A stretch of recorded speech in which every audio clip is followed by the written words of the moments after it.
அப்போ பிகினிங்ல நான் இப்படி இருப்பேன். அப்போ சிஸ்டருக்கு தெரியும் நான் 49 கிலோ தான் இருப்பேன். 49 கிலோனா எப்படி இருப்பேன்னு பார்த்துக்குங்க. போனேன், அந்த பாஸ்டர் என்ன குறித்து கேள்விப்பட்டிருக்கிறாரு. கேள்விப்பட்டோன்னா பால் முருகன் அவர் நினைச்சிட்டாரு ஜண்டிக்கா இருப்பான் போல, பயங்கரமான ஆளா இருப்பான் போல அப்படின்னு சொல்லிட்டு அவரு பஸ் ஸ்டாண்ட்ல எனக்காக வெயிட் பண்ணிட்டு இருக்காரு. நான் பஸ் விட்டு இறங்குறேன், கன்னியாகுமரியில் இறங்கின உடனே நான் ஃபோன் பண்றேன். ஃபோன் பண்ண அவர் ஹலோ பாஸ்டர் நான் தான், கைக்கு வசத்துக்கு நான் தான் அப்படின்னாரு. என்னை பார்த்த உடனே பாருங்க அவருடைய மூஞ்சி அப்படியே பிரைட்டா இருந்த மூஞ்சி புஷ்னு ஆயிடுச்சு.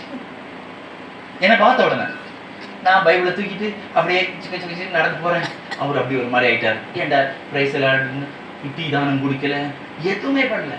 நான் யோசிச்சேன், இந்த மனுஷன் போன்ல எல்லாம் பயங்கரமா பேசினார், போன்ல பயங்கரமான கருத்து பேசினாரு, எல்லாம் என்ன பண்ணாரு. ஆனா என்ன ஸ்ட்ரைட்டா பார்த்தோன்னா மூஞ்சியா மாறி போச்சு.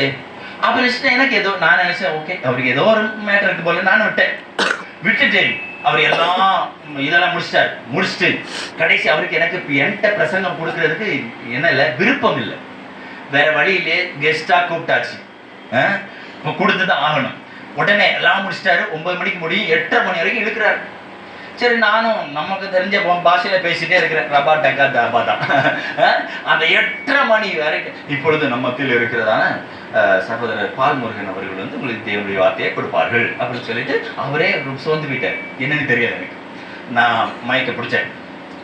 1/2 மணி நேரம் அப்படியே ஆண்டோடைய வல்லமை பயங்கரமா பிரசங்கம் பண்ணி ஒரு ஜெபம் முடிச்சு ஒரு கர்த்தர் ஒரு பெரிய மகிமையான காரியங்களை செஞ்சார்.